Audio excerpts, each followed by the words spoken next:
Which of the following describes weather? A. The state of the atmosphere. B. A choice between alternatives. C. Become shriveled.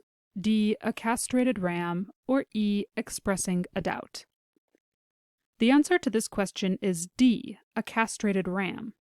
But how can you arrive at this answer without prior knowledge of the word?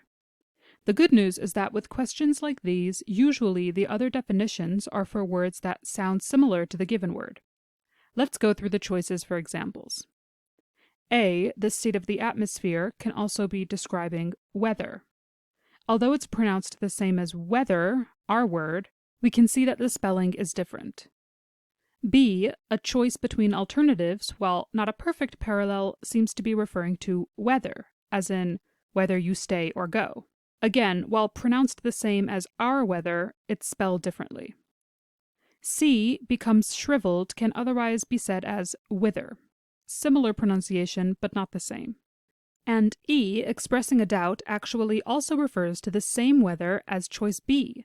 This is a further hint to us that this weather is not the correct answer, as it wouldn't be possible for two choices to be correct.